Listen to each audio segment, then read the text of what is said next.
We've had the opportunity over the last couple of weeks to take the assessment, take the StrengthsFinder assessment, dig into it more deeply in terms of how we operate individually. And now it's important for us to take the next step of thinking about how we leverage our strengths within the context of partnerships and teams, and then eventually also consider what that means about our own particular leadership style. So let's go ahead and get started. I wanted to start by giving you some motivation around why this information is important. Just last year, Accenture made the commitment to having all of their 370 some odd thousand people that work for them participate in StrengthsFinder, have the opportunity to participate in StrengthsFinder, and then they also made the commitment to having each one of them have individual coaching sessions. And this is pretty dramatic for an organization this large to do something this widespread within an organization. Sometimes you'll hear about strengths being used within the context of a very small leadership development group, but to have it widespread enough that it reaches the whole organization is pretty dramatic. And I think it's where we're headed in terms of how people are trying to get the most out of the people that they employ, and also not only just get a lot of good work out of that individual, but how does that individual work within the context of the groups or the teams, and how do they inspire and energize other people to do great work so that everybody's doing great work together. And so I think Accenture is really making a very firm statement that they believe that strengths influences that in a very heavy manner. So anyway, just wanted to use that as a little bit of a motivation to think about why strengths are important, and to continue to value the opportunity that you have to develop around your strengths within this class. All right, one of the first things I wanted to show you, I just thought this might be interesting for you to take a look at, is this is the there's been 15 million people that have taken StrengthsFinder up to this point, all over the globe, and obviously, there's a certain distribution of how the themes show up frequency-wise for that population. So for the 15 million people that have taken StrengthsFinder, there's more people with Achiever in their top 5. More people have that theme than in their top 5 than any other theme. And the last theme is Command. So it's the most rare theme in terms of showing up. So you just don't see as many people with Command. You see a lot more people with Achiever. That's the way to think about this. Now, one of the reasons that I wanted to show it to you was that it doesn't really tell us anything about, doesn't ascribe a value to any particular theme because it shows up more so than another theme. It probably is understood by more people just because there's more people with those themes, the ones at the top of the list versus the ones at the bottom. So if you have themes at the top, recognize that you can probably leverage that, the fact that there are more folks with the themes that you possess, because people will just understand them more than intuitively. Contrasting that, if you have themes that fall more in the bottom, or if you have a couple of themes that are in that bottom part, it might mean that you just need to spend a little bit more time figuring out the best way to describe those themes to help people understand what they mean. And it just might be just a little bit more of a challenge, but it also is an opportunity in itself because it's a rare theme. It might be just the theme that's needed, to help a team be more successful, and there's not as many people with it, so you can be more valuable in that way. So that's looking at it from a positive perspective on both ends.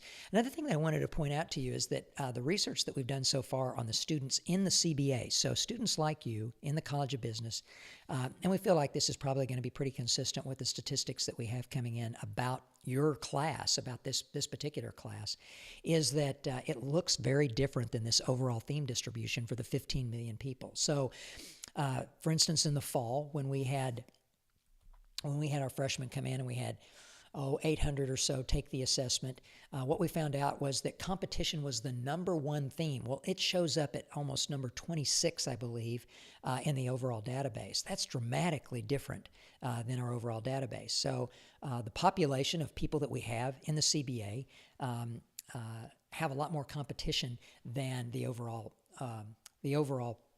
theme distribution of the overall database. What does that mean? Well, it just probably means that that we've created an environment at the CBA that attracts people that are highly competitive. So we've probably said things in a way that attracted folks to come to the CBA based on the fact that they're energized to win, and they like to compare themselves to others, and they have opportunities to do that in the CBA. Let's see. Let me give you one more to look at. So in the overall database, learner shows up at number 3. There's a lot of folks that have learner in their top 5.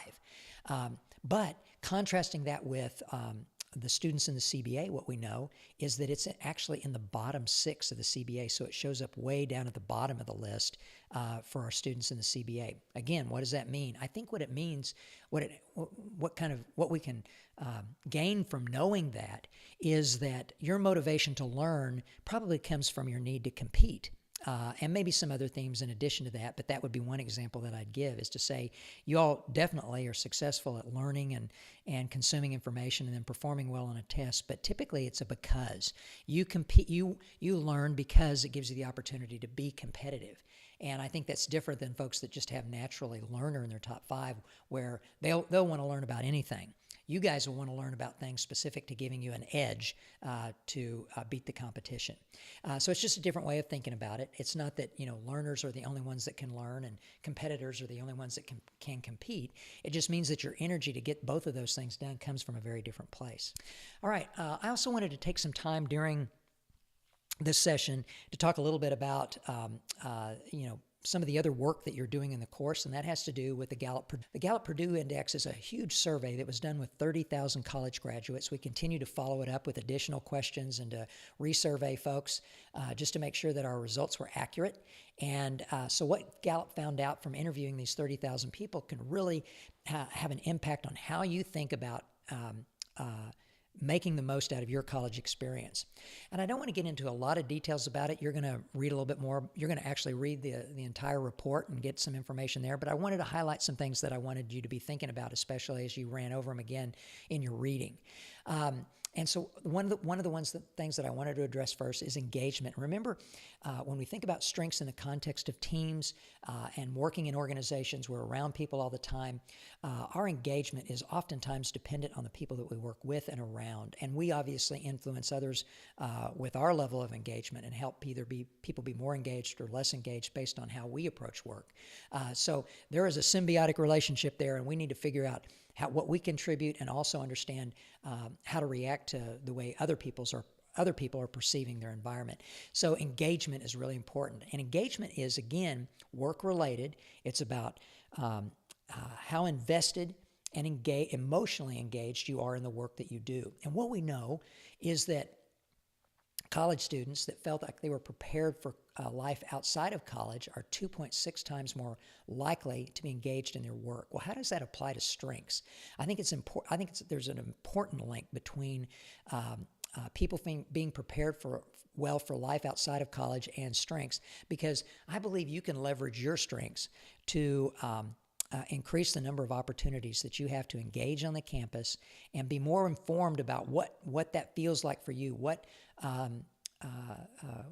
experiences that give you more insight into what life is like outside of college. And specifically, I would think about internships. And there's certainly an opportunity for you to leverage your strengths when you apply for internships and to help people know this is what I can contribute to your organization uniquely. I might have competition and not a whole lot of other people do, or I might have learner, I might have includer, but I've got themes that I can contribute to an organization that I think make me very valuable as an addition, especially in the context of an internship opportunity. So I think there's a place very specifically where you can leverage your strengths to put you in that position to be better prepared for life outside of college.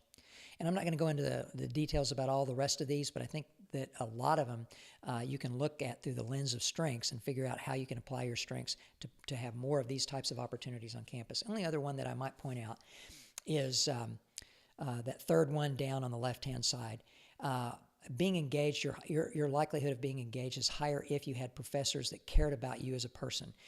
Part of that is the professor's responsibility. That's a given.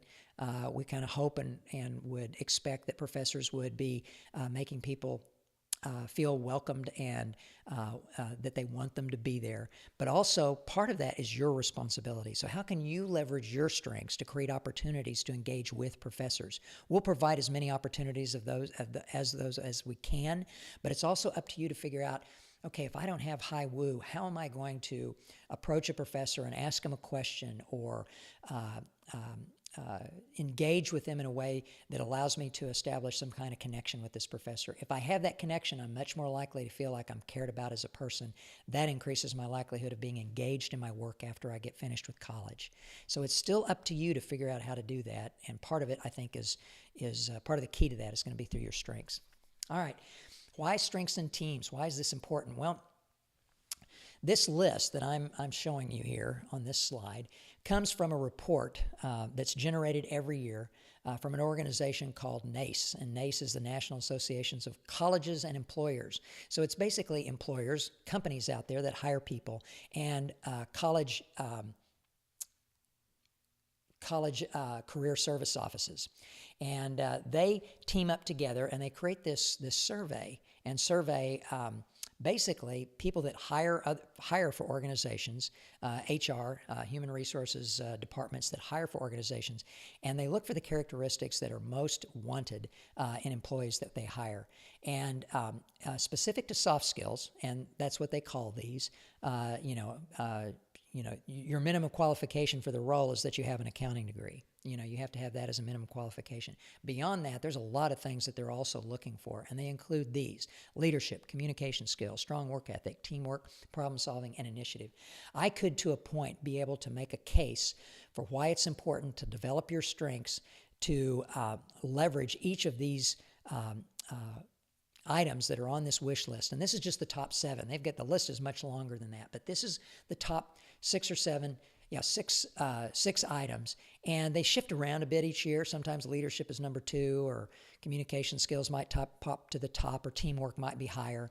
But they're always at the top of the list. These are always the ones that folks are looking for when they're hiring somebody into an organization. So once you meet the minimum requirements, you have that accounting degree, you have that supply chain degree, or that marketing degree, then you better be able to fulfill some of the needs that the organization has in terms of leadership, communication, etc. And I believe that everybody finds their own way to get to these and finds their own way to contribute to an organization by better understanding how they can leverage their strengths for each of these.